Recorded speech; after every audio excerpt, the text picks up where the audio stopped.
Hello students, कैसे हैं आप सब। आशा करती हूँ आप अच्छे होंगे और अच्छे से अपनी पढ़ाई कर रहे होंगे। मैं मोनिका रावत आपका स्वागत करती हूँ आईसीटी वर्चुअल क्लासरूम देहरादून में। बच्चों, आज हम क्लास 11th का जो आपका सब्जेक्ट है फिजिक्स, उसका chapter thermal properties of matter को कंटिन्यू करेंगे। बच्चों, पिछले लेक्चर में हम कैलोरीमेट्री यानी कैलोरीमेट्री क्या होता है ये हमने देखा था। हमने ये जाना था कि कैलोरीमेट्री के माध्यम से हम हीट को या जो आपकी ऊष्मा होती है इसे हम मापते हैं। इसके बेस में हमने ये देखा था कि किस तरीके से आपका जो है कैलोरीमेट्री जो है लॉ ऑफ एनर्जी के ऊपर ये डिपेंड करता है। Law of conservation of energy यानी ऊर्जा संरक्षण के नियम जो है इसके ऊपर ये निर्भर करता है। और यहाँ पे जो heat gain by one body यानी एक बॉडी या एक वस्तु के द्वारा जो ऊष्मा गेन की जाती है, ऊष्मा ली जाती है, वो जितनी वो ऊष्मा खोता है उसके बराबर होती है। ये भी हमने देखा था। और यहाँ पे हमने फ्यूजन, मेल्टिंग पॉइंट जैसे आपके जो टॉपिक्स थे इन्हें भी हमने यहाँ पे डिस्कस किया था। अब हम बात करते हैं यहाँ पे कि आप जो है जो आपकी इक्वेशन है इसका आप उपयोग स्पेसिफिक हीट को मापने के लिए किस तरीके से। ठीक है, तो हम यहाँ पे फॉर्मूला, ठीक है, तो फॉर्मूला आपका कुछ इस तरीके से है।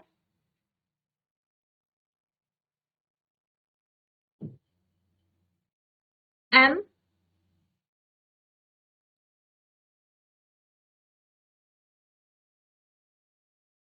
SM2 T1 minus T equals to आपका होता है M1 plus W T2 minus T। ठीक है, ये आपका यहाँ पे फॉर्मूला होता है। T1 माइनस T2 होगा यहाँ पे। ठीक है, तो बेसिकली ये क्या है, आपकी जो ऊष्मा जो है आपकी बॉडी के द्वारा जो इसकी खपत की गई है और ये जो गेन किया। ठीक है, तो ये आपका फॉर्मूला है। इससे आप स्पेसिफिक हीट S बराबर निकाल सकते हैं M1 plus W into T2 minus T upon S M2 T1 minus T2। ठीक है, तो ये आपका यहाँ पे स्पेसिफिक हीट का फॉर्मूला है, आपसे नोट करें।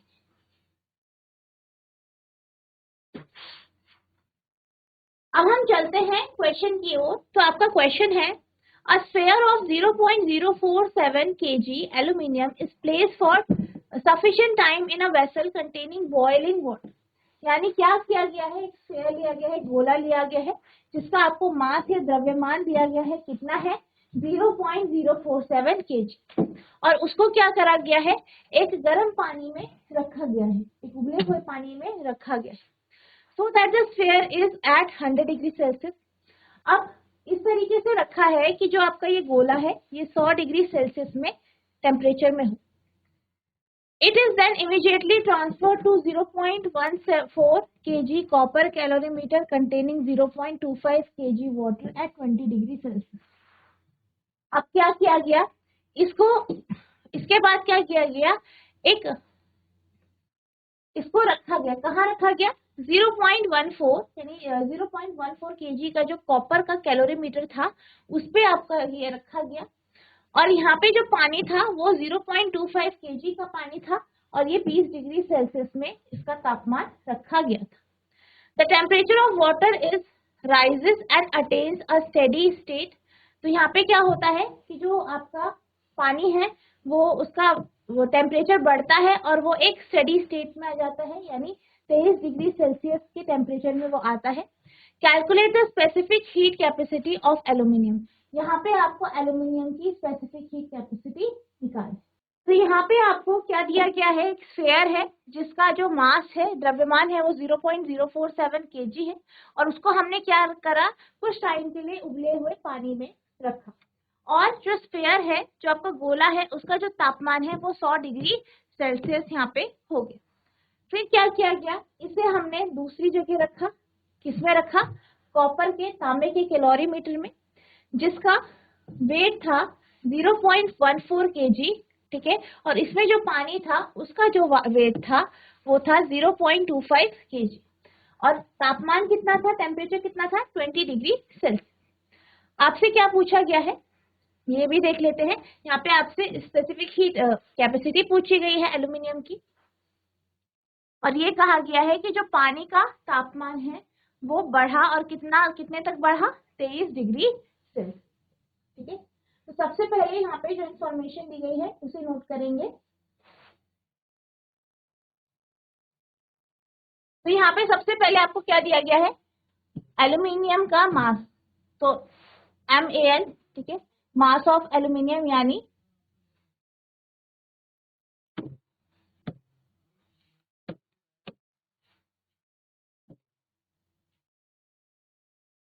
आप लिखेंगे mass of aluminium.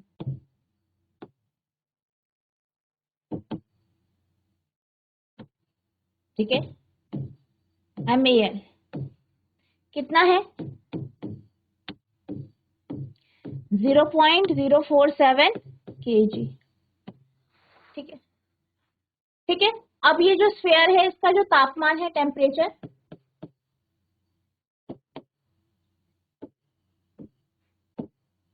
Temperature of sphere, ठीक है, इसे हम मान लेते हैं। ठीक है, ये जो स्फीयर है इसका टेम्परेचर T1 मान लेते हैं, कितना है, 100 डिग्री सेल्सियस। फिर इसे कहाँ रखा गया, कैलोरीमीटर में। ठीक है, यानी जिसका मास क्या है, मास ऑफ कॉपर। ठीक है, जो आपका कॉपर है उसका मास MCU कितना दिया गया है, 0.14 kg। ठीक है, और जो आपका पानी का वेट है, ठीक है, तो आप लिखेंगे मास ऑफ वाटर, यानी MW जो है कितना दिया गया है, 0.25 kg। और इसका जो टेम्परेचर है, ठीक है, टेम्परेचर ऑफ वाटर,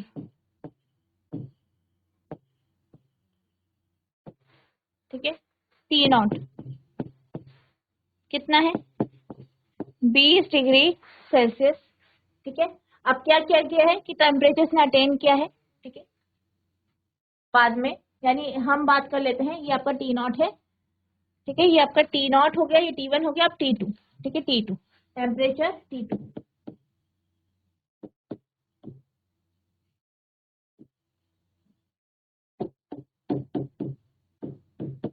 कितना दिया गया है आपका टेम्परेचर,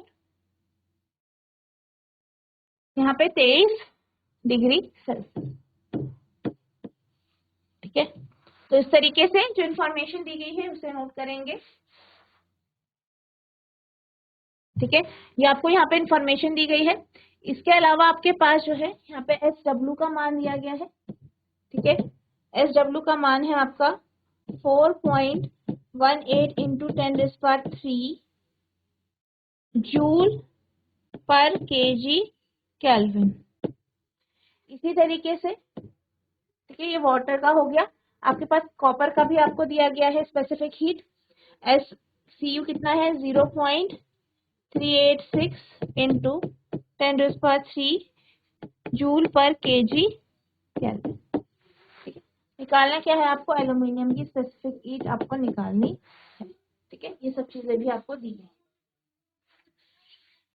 ठीक है, तो अब हम सबसे पहले बात करेंगे कि जो एल्यूमिनियम का जो आपका यहाँ पे स्फीयर है उसने कितनी हीट लॉस की। ठीक है, तो आप लिखेंगे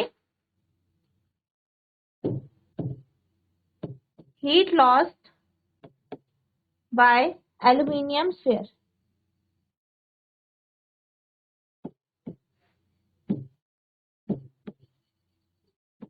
ठीक है, एल्यूमिनियम स्फीयर, इसे हम ले लेते हैं, आप इसे लिख लीजिए Q। ठीक है, Q1 मान लेते हैं, कितना होगा, S एल्यूमिनियम, M एल्यूमिनियम का, और T1 से कहाँ पे हुआ टेम्परेचर चेंज, T2। ठीक है, तो ये चेंज हुआ है, तो आप इस तरीके से, S एल्यूमिनियम कितना है आपको निकालना है, M एल्यूमिनियम, 0.047,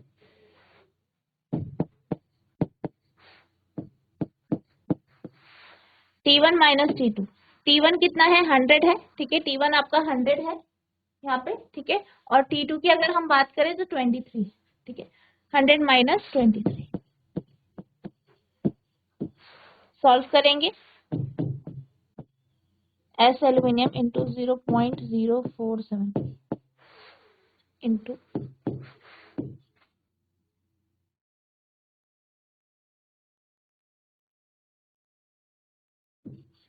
77, ठीक है, तो ये आपका जाएगा, इससे आप इक्वेशन नंबर 1 मान लीजिए, नोट करेंगे। अब हम बात करेंगे कि जो आपका कॉपर का कैलोरीमीटर है उसने कितनी हीट गेन की है, ठीक है, तो आप लिखेंगे heat gain bye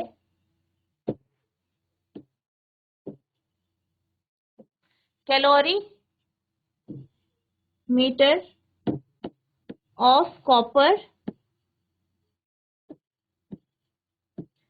and water, ठीक है, ये भी आपका Q1 होगा क्योंकि दोनों बराबर है, ठीक है, दोनों बराबर है, तो फॉर्मूला क्या होगा आपका, फॉर्मूला होगा आपका MCU SCU, चेंजेस कितना होगा, T2 minus T0 plus MW SW T2 minus T0, note करें, ठीक है। अब आप इसमें वैल्यूज रखेंगे, MCU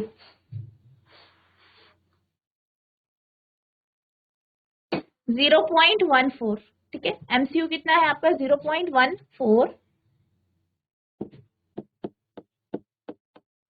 SCU 0.386 into 10 raised by 3, 0.386 into 10 raised by 3, T2 minus T0, T2 कितना है 23, T0 कितना है आपका 20 है, ठीक है, तो 23 माइनस 20 प्लस MW, MW है 0.25, SW है, SW कितना है 0.38, 4.18 into 10 raised by 3, 4.18 into 10 raised by 3, 23 minus 20, ठीक है, इस तरीके से आप नोट करेंगे। अब इसे सॉल्व करेंगे, 0.14 into 0.386 into 10 rays power 3 into 23 minus 23 हो जाता है, plus 0.25 into 4.18 into 10 rays power 3 into 3, ठीक है, 10 रेज़ पावर 3 इंटू 3 आप कॉमन ले लीजिए, के बीच में बचेगा आपका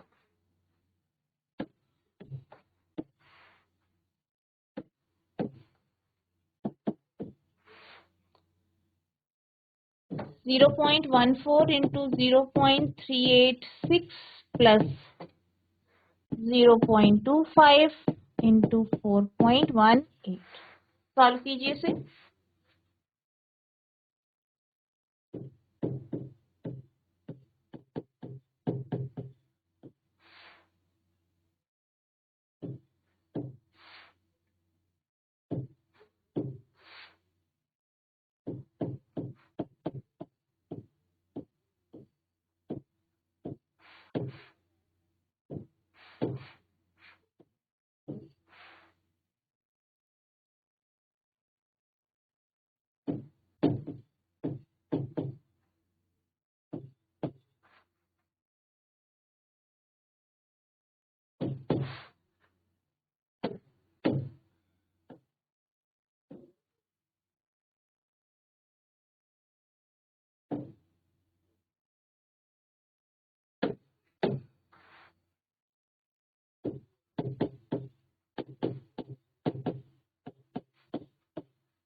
1.0450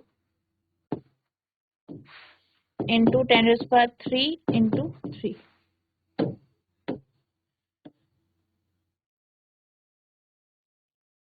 इसे फर्दर सॉल्व करेंगे आपके पास आएगा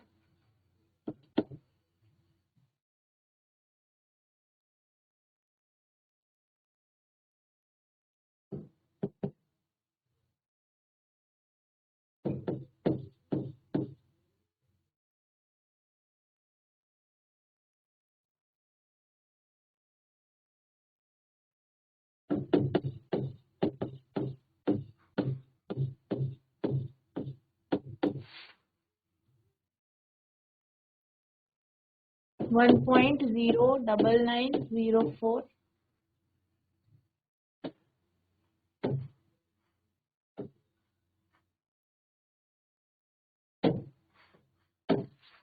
ठीक है, इंटू 10⁻³ इंटू 3।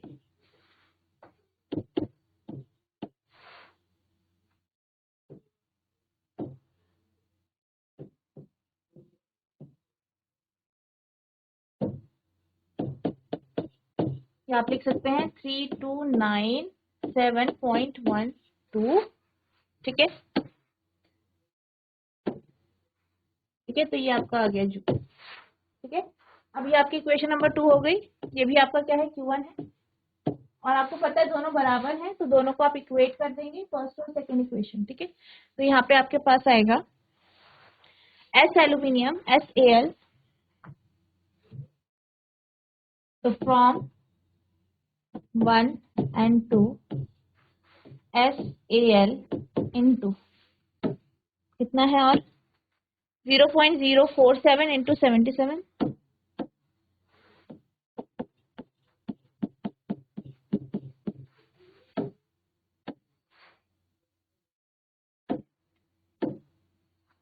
बराबर होगा आपका 3297.12। ठीक है, तो SAL हो जाएगा आपका बराबर 3297.12 अपॉन 0.047 इंटू 70। ठीक है, आप इसे फिर सॉल्व करेंगे। ठीक है,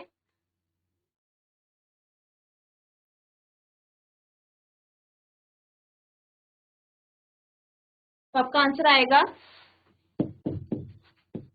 911 जूल पर जो है,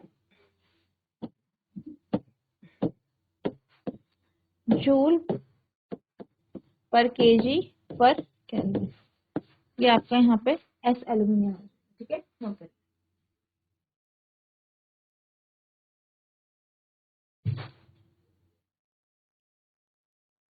अब हम चलते हैं अगले टॉपिक की ओर। अगला टॉपिक है आपका लेटेंट हीट यानी गुप्त ऊष्मा। इस कॉन्सेप्ट को समझने के लिए हम स्टेट के कन्वर्जन की ओर चले।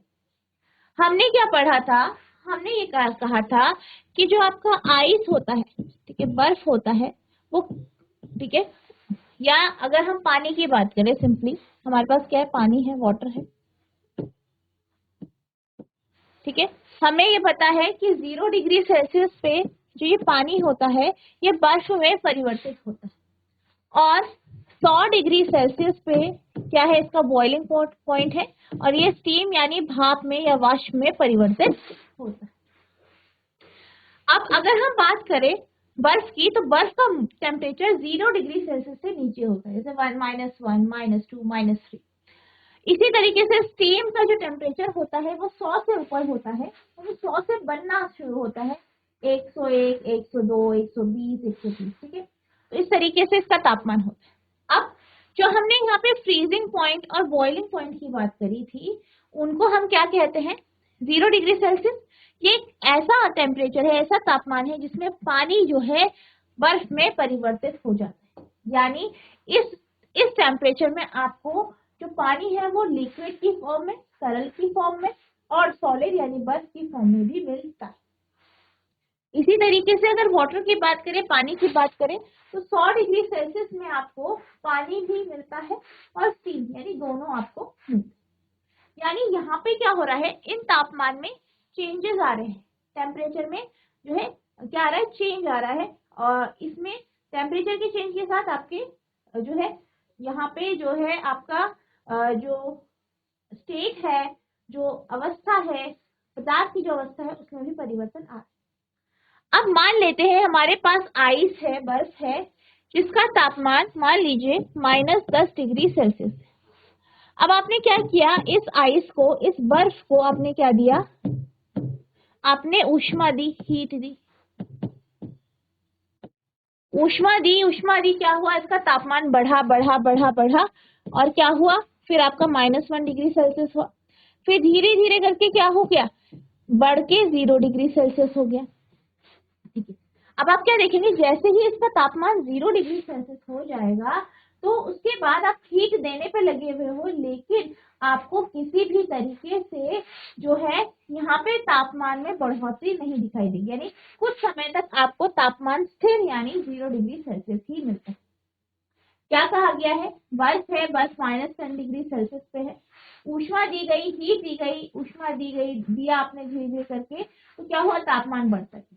क्या हुआ, फिर 0 डिग्री सेल्सियस हो गया तापमान, और उसके बाद क्या हुआ, 0 डिग्री सेल्सियस के बाद आप हीट देते जा रहे हो, लेकिन क्या हो रहा है, इसके तापमान में कोई भी वृद्धि या बढ़ोतरी नहीं हुई, तापमान बिल्कुल स्थिर रहा, बिल्कुल कांस्टेंट रहा। ठीक है, पर यहाँ पे आपने एक चीज देखा कि तापमान स्थिर रहा, लेकिन बर्फ जो है पानी में परिवर्तित हो गया।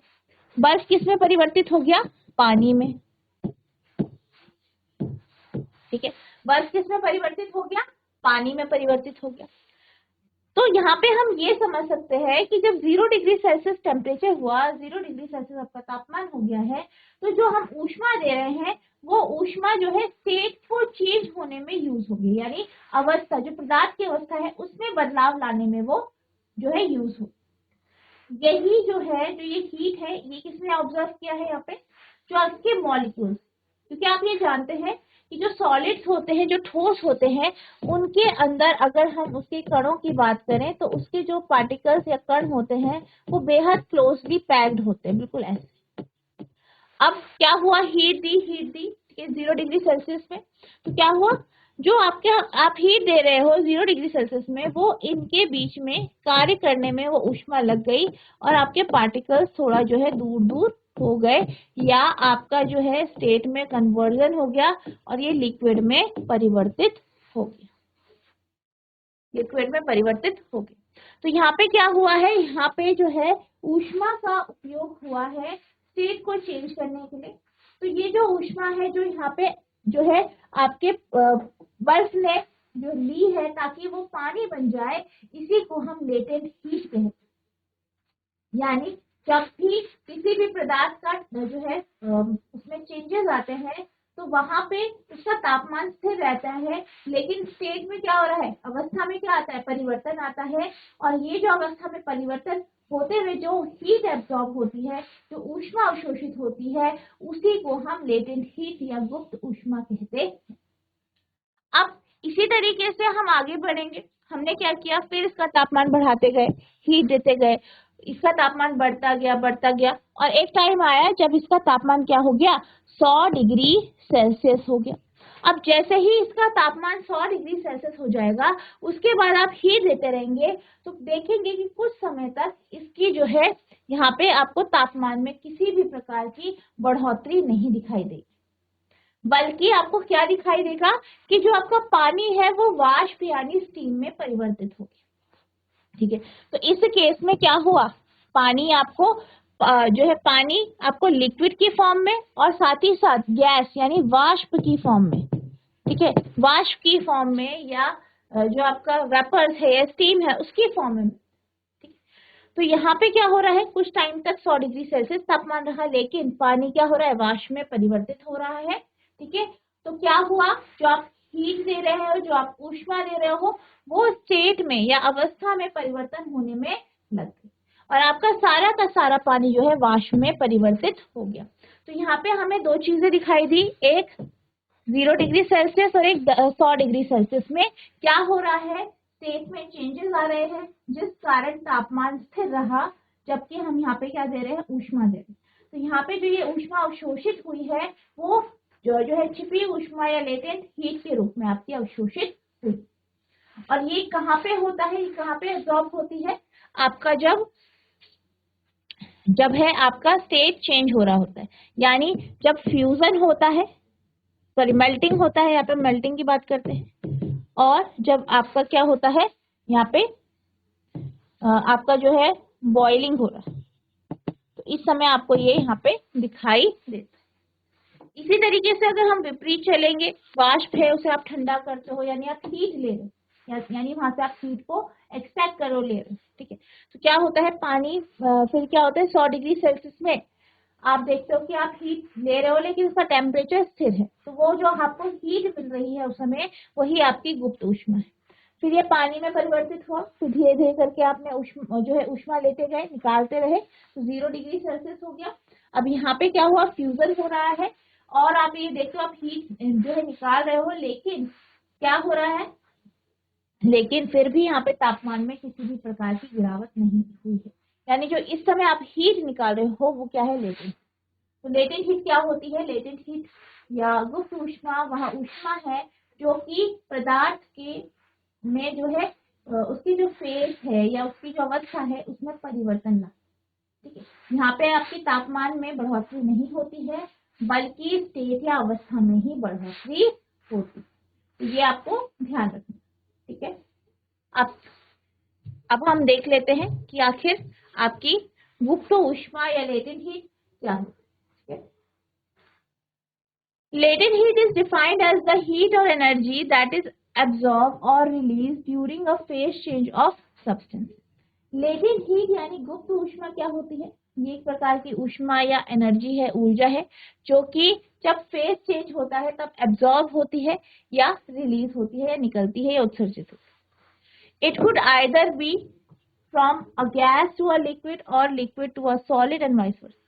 ये जो है गैस से लिक्विड में या लिक्विड से सॉलिड में या इसके विपरीत ऐसा होता है। Latent heat it is related to the heat property called enthalpy. अगर हम लेटेंट हीट की बात करें तो लेटेंट हीट जो है वो एंथैल्पी के से रिलेटेड है, किससे रिलेटेड है, एंथैल्पी। गुप्त ऊष्मा लेटेंट हीट, जब किसी ठोस को गर्म किया जाता है तो उसका ताप बढ़ने लगता है, एक विशेष ताप पर पहुंचने पर ताप स्थिर हो जाता है, ठीक है, यानी ताप कैसा रहता है आपका सेम, टेम्परेचर क्या रह जाता है सेम, तथा ठोस गलना प्रारंभ कर देता है। स्पष्ट है कि जब ठोस गल रहा होता है उस समय ठोस को दी गई ऊष्मा उसका ताप नहीं बढ़ाता बल्कि उसकी ऊष्मा उसकी अवस्था में परिवर्तन करने लगता है, यानी गलने में व्ययी हो। तो क्या कहा गया है कि जो ताप है वो तो स्थिर रहा, टेम्परेचर स्थिर रहा, लेकिन क्या हुआ आपका जो है स्टेट में चेंज। तो स्टेट में चेंज होने के लिए जो हमने हीट दी है वो लग रही, ठीक है, इस कारण क्या हो रहा है, स्टेट में परिवर्तन हो रहा है, अवस्था में परिवर्तन हो रहा है। इस ऊष्मा को गुप्त ऊष्मा या लेटेंट हीट कहते हैं, ठीक है। इसी प्रकार जब किसी द्रव्य को गर्म करते हैं तो प्रारंभ में द्रव्य का ताप बढ़ता है परंतु कुछ देर स्थिर हो जाता है तथा द्रव्य उबलने लगता है। इस प्रकार उबलते हुए द्रव को दी जाने वाली ऊष्मा उसका ताप नहीं बल्कि उबलने में व्ययी होती है, यह ऊष्मा भी गुप्त ऊष्मा है। तो यहाँ पे आपके पास सॉलिड और लिक्विड यानी द्रव और ठोस दोनों के केसेस में आपको यहाँ पे लेटेंट हीट का कॉन्सेप्ट बताया गया है। तो बेसिक कॉन्सेप्ट क्या है, वह ऊष्मा वह हीट जो एक स्टेट से दूसरे स्टेट में परिवर्तन करती है, ठीक है, तो उसमें जो आपकी व्यय होती है ऊष्मा वही आपकी लेटेंट हीट या गुप्त ऊष्मा कहलाती है, ठीक है, आपसे नोट करें।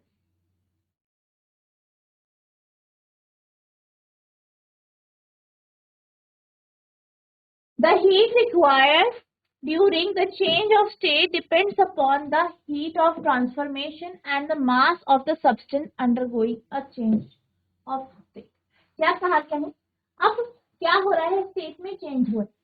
स्टेट में चेंज क्यों हो रहा है, हम ऊष्मा दे रहे हैं, वो ऊष्मा क्या हो रहा है, गुप्त ऊष्मा के रूप में यहाँ पे यूज की जाए। अब क्या होता है, हम हीट देते हैं, ऊष्मा देते हैं और इस ऊष्मा से क्या होता है, स्टेट या अवस्था में परिवर्तन आता है, ठीक है। वस्तु की या जो भी आपके पास है लिक्विड है उसके क्या हो रहा है, उसकी स्टेट में या उसकी अवस्था में परिवर्तन आता है। और क्यों आता है, क्योंकि आप उसे हीट दे, ठीक है। अब ये किसके ऊपर डिपेंड करता है, ये डिपेंड करता है कि जो आपका मास है, ठीक है, जो भी आपका मास है वो कैसा है, ठीक है। द्रव्यमान ज्यादा होगा तो आपको ज्यादा हीट देनी पड़ेगी, जिससे क्या होगा, आपका चेंज ज्यादा, यानी एक आपका द्रव्यमान के ऊपर ये निर्भर करता है, दूसरा ये किसके ऊपर निर्भर कर रहा है, हीट ट्रांसफॉर्मेशन के ऊपर, ठीक है, यानी ऊष्मा के ऊपर, जो आपकी ऊष्मा परिवर्तन हो रही है, ठीक है, कितनी ऊष्मा आपकी परिवर्तन करेगी, ठीक है, उसके ऊपर ये डिपेंड करेगी। अवस्था परिवर्तन के दौरान आवश्यक ऊष्मा परिवर्तन की ऊष्मा, आवश्यक ऊष्मा परिवर्तन की ऊष्मा और अवस्था परिवर्तन में गुजरने वाले पदार्थ के द्रव्यमान पर निर्भर करती है, यानी ऊष्मा और द्रव्यमान पर ये निर्भर करती है। Thus, if mass m of a substance undergoes a change from one state to the other, then the quantity of heat required is given by। इसलिए अगर जो आपकी वस्तु है या जो भी सब्सटेंस है जो जिसका क्या हो रहा है, ट्रांसफॉर्मेशन हो रहा है, अगर उसका मास m है, उसका द्रव्यमान m है, और क्या हो रहा है, वो एक स्टेट से दूसरे स्टेट में परिवर्तित हो रही है, तो उसमें जो आपकी जो हीट है, जो ऊष्मा है, उसे आप Q से रिप्रेजेंट करेंगे, Q बराबर m इंटू एल, ठीक है।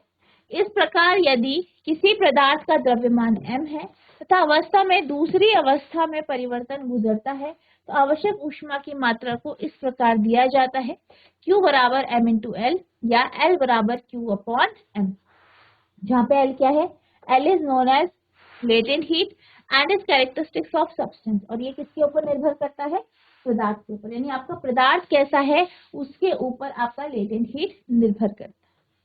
जहां L को गुप्त ऊष्मा के रूप में जाना जाता है और यह पदार्थ का एक लक्षण है, ठीक है, आप इसे नोट करेंगे।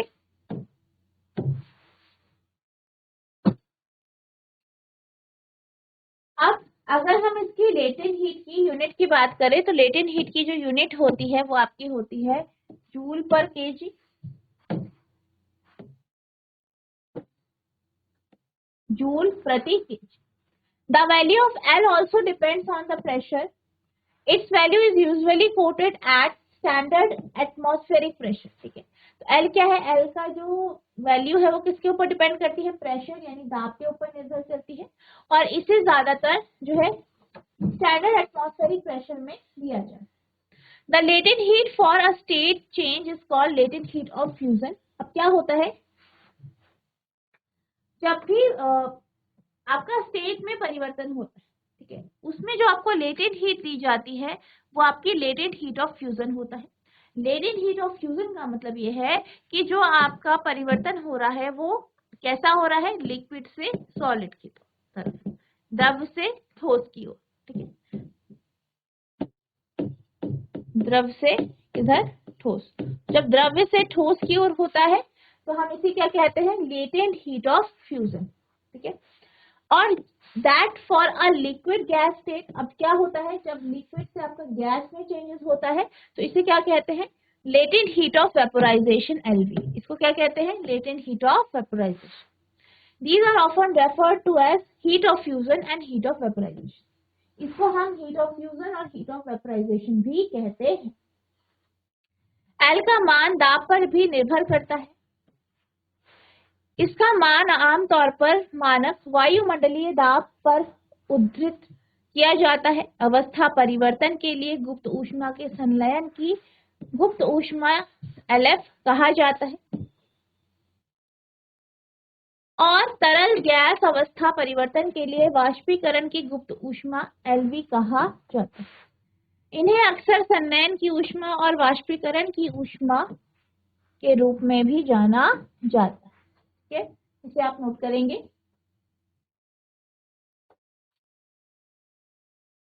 अब यहाँ पे आपके पास ग्राफ है जहाँ पे x अक्ष पर आपका हीट एडेड है, यानी जो आपने ऊष्मा डाली है, और y अक्ष पर क्या है, तापमान को यहाँ पे दर्शाया गया। अब ये जो ग्राफ है आप देख सकते हैं, बेसिकली ये वाटर या पानी के स्टेट के बारे में यहाँ पे इंफॉर्मेशन देता है। तो यहाँ पे क्या दिया गया, पहले आपका क्या था, जो आपका ये आपका पानी था वो सॉलिड फॉर्म में था, यानी आइस, ठीक है, बर्फ था तो उसका टेम्परेचर कम था। धीरे धीरे तापमान बढ़ा, देख रहे हैं आप, तापमान बढ़ा, क्या किया हमने, हीट ऐड किया तो तापमान बढ़, हीट ऐड किया तापमान बढ़ रहा है, ठीक है, ऊष्मा डाली तापमान बढ़ रहा है। फिर एक पॉइंट आया जहाँ पे क्या हुआ, आप देख सकते हैं कि जो सॉलिड है वो लिक्विड में कन्वर्ट होने लगा, यानी मेल्टिंग होने लगी या पिघलने लगा, ठीक है, पिघलने लगा। तो यहाँ पे क्या देखा गया, हमने हीट डाली है, ग्राफ से आप देख सकते हैं कि हम हीट को डाल रहे हैं, ऊष्मा हम डाल रहे हैं, लेकिन तापमान में कोई भी परिवर्तन नहीं हुआ, तापमान क्या हो गया, स्थिर हो।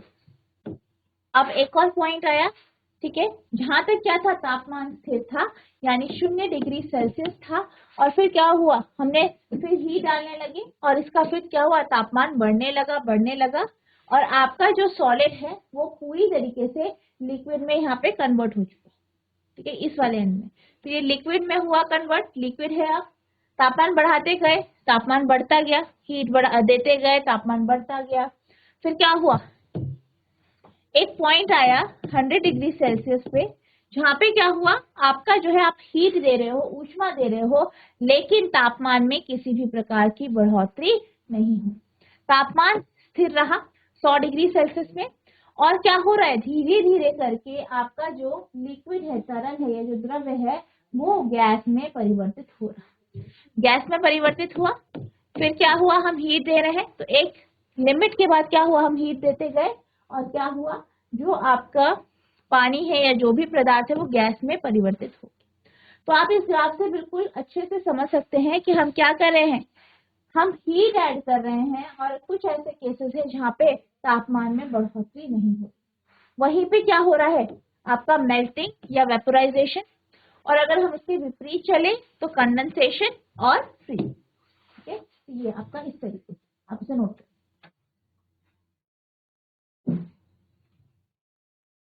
तो बच्चों आज हमने लेटेंट हीट के कॉन्सेप्ट को जाना। आई होप आपको लेटेंट हीट का कॉन्सेप्ट अच्छे से समझ में आया होगा।